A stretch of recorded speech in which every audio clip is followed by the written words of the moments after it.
ಇನ್ನು ಬೆಂಗಳೂರಿನಲ್ಲಿ ಒಬ್ಬ ಯುವತಿಯ ಕೊಲೆಯಾಗಿದೆ. ಅದರಲ್ಲಿ ಅನುಮಾನಗಳಿರುವಂಥದ್ದು ಆಕೆಯ ಪ್ರಿಯಕರನ ಮೇಲೆ.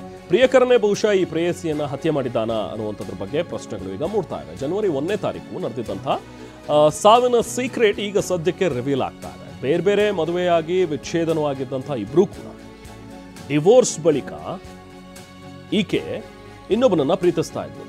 ಇಮ್ದಾದ್ ಬಾಷಾ ಅಂತೇಳಿ ಆತನನ್ನ ಉಜ್ಮಾ ಖಾನ್ ಅನ್ನೋಳು ಪ್ರೀತಿಸ್ತಾ ಇದ್ದರು. ಕುಂದಲಹಳ್ಳಿಯ ಮನೆಯೊಂದರಲ್ಲಿ ಉಜ್ಮಾ ಮೃತಪಟ್ಟಿದ್ಲು.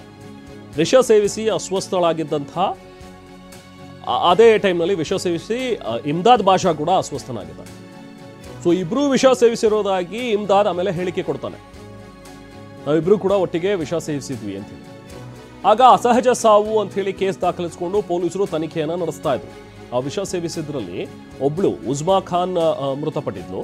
ಸೊ ಇಮ್ದಾದ್ ಖಾನ್ ಬಚಾವ್ ಆಗಿದ್ದ. ಆತ ಹೇಳೋ ಹಾಗೆ ಇಲ್ಲ, ನಾವಿಬ್ರು ಒಟ್ಟಿಗೆ ವಿಷ ತಗೊಂಡ್ವಿ ಅನ್ನುವಂಥದ್ದನ್ನ ಆತ ಹೇಳ್ಕೊಂಡಿಲ್ಲ. ಆದರೆ ತನಿಖೆಯಲ್ಲಿ ಉಜ್ಮಾ ಖಾನ್ನನ್ನ ಕೊಲೆ ಮಾಡಿದ್ದಾರೆ ಅನ್ನುವಂಥದ್ರ ಬಗ್ಗೆ ಈಗ ಶಂಕೆ ವ್ಯಕ್ತವಾಗ್ತಾ ಇದೆ.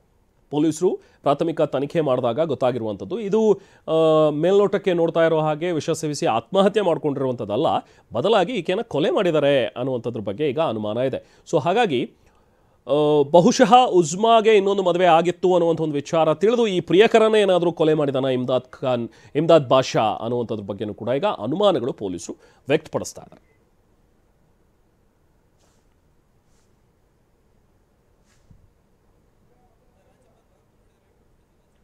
ಈ ಬಗ್ಗೆ ನಾವು ಪ್ರತಿನಿಧಿ ರಾಚಪ್ಪ ಒಂದಷ್ಟು ಡೀಟೇಲ್ಸ್ ಶೇರ್ ಮಾಡ್ಕೊಂಡಿದ್ದಾರೆ, ಬನ್ನಿ ನೋಡೋಣ. ಬೆಂಗಳೂರಲ್ಲಿ ಒಂದು ರೋಚಕವಾದಂತಹ ಪ್ರಕರಣವನ್ನ HL ಠಾಣೆ ಪೊಲೀಸರು ಭೇದಿಸಿರುವಂಥದ್ದು. ಮೊದಲಿಗೆ ಅಸಹಜ ಸಾವು ಅನ್ಕೊಂಡಿದ್ದಂತಹ ಪ್ರಕರಣ, ಅದಾದ ನಂತರದಲ್ಲಿ ತನಿಖೆ ವೇಳೆಯಲ್ಲಿ ಇದೊಂದು ಕೊಲೆ ಅಂತ ಸದ್ಯಕ್ಕೆ ಬಹಿರಂಗ ಆಗಿದೆ. HL ಪೊಲೀಸ್ ಠಾಣಾ ವ್ಯಾಪ್ತಿಯ ಕುಂದಲಹಳ್ಳಿ ಬಳಿ ಇರುವಂತಹ ಸ್ಪೈಸ್ ಗಾರ್ಡನ್ ಅಲ್ಲಿ ಇದೇ ಒಂದು 6 ಅಂತಸ್ತಿನ ಒಂದು ಬಿಲ್ಡಿಂಗ್ ಇದೆ. ಈ ಒಂದು ಬಿಲ್ಡಿಂಗ್ ನ ಮೇಲೆ ಟೆರಸ್ ಮೇಲ್ಭಾಗದಲ್ಲಿರುವಂತಹ ಒಂದು ಮನೆಯಲ್ಲಿ ಇಮ್ದಾದ್ ಬಾಷಾ ಅಂತ ಹೇಳಿ ಮನೆ ಮಾಡ್ಕೊಂಡಿರ್ತಾನೆ.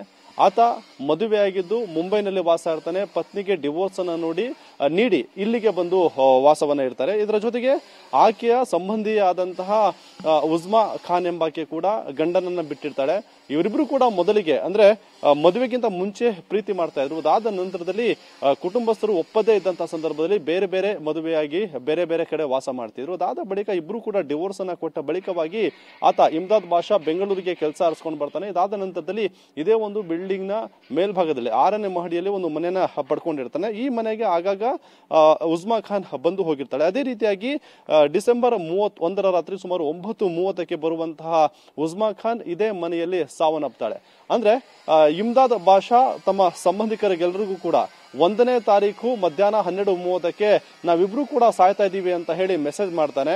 ಅದಾದ ಬಳಿಕ ಸಂಬಂಧಿಕರು 112ಗೆ ಕರೆ ಮಾಡಿ ವಿಚಾರವನ್ನು ಮುಟ್ಟಿಸಿದ ಬಳಿಕ HL ಠಾಣೆ ಪೊಲೀಸರು ಕೂಡ ಇಲ್ಲಿಗೆ ಬಂದು ಪರಿಶೀಲನೆ ಮಾಡ್ತಾರೆ. ಈ ಸಂದರ್ಭದಲ್ಲಿ ಇಮ್ದಾದ್ ಬಾಷಾ ಒಂದು ಅರೆ ಪ್ರಜ್ಞಾ ಸ್ಥಿತಿಯಲ್ಲಿದ್ರೆ ಉಜ್ಮಾ ಖಾನ್ ಸಾವನ್ನಪ್ಪಿರ್ತಾಳೆ. ಅದಾದ ಬಳಿಕ ಸೋಕೋ ಟೀಮ್ ಕೂಡ ಬರುತ್ತೆ. ಜೊತೆಗೆ ವೈದ್ಯಕೀಯ ಪರೀಕ್ಷೆ ಮೂಲಕವಾಗಿ ಗೊತ್ತಾಗತ್ತೆ ಏನಂದ್ರೆ ಏನು ಉಜ್ಮಾ ಖಾನ್ ಆಲ್ರೆಡಿ ಅಂದ್ರೆ ಮಧ್ಯಾಹ್ನ 2 ಗಂಟೆ ಅಷ್ಟೊತ್ತಿಗೆ ಆಲ್ರೆಡಿ ಸತ್ತು 10 ರಿಂದ 12 ಗಂಟೆ ಆಗಿದೆ ಅನ್ನುವಂತ ಒಂದು ವಿಚಾರ ಕೂಡ ಬೆಳಕಿಗೆ ಬರುತ್ತೆ. ಇದಾದ ಬಳಿಕ ಇದು ಇಬ್ರು ಕೂಡ ನಿರ್ಧಾರ ಮಾಡಿ ಸತ್ತಿರೋದಲ್ಲ, ಇದೊಂದು ಕೊಲೆ ಅನ್ನುವಂತ ರೀತಿಯಲ್ಲಿ ಸದ್ಯಕ್ಕೆ ಕುಟುಂಬಸ್ಥರು ಕೂಡ ಆರೋಪ ಮಾಡ್ತಿರುವಂತದ್ದು. ಅದೇ ವಿಚಾರಕ್ಕೆ ಸಂಬಂಧಪಟ್ಟಂತೆ ಈಗಾಗಲೇ HL ಠಾಣೆ ಪೊಲೀಸರಿಗೂ ಕೂಡ ದೂರನ್ನ ಕೊಟ್ಟು ಈಗ FIR ಕೂಡ ದಾಖಲಾಗಿರುವಂತ ಪೊಲೀಸರು ತನಿಖೆ ಕೂಡ ಮುಂದುವರಿಸ್ತಾ ಇದ್ದಾರೆ.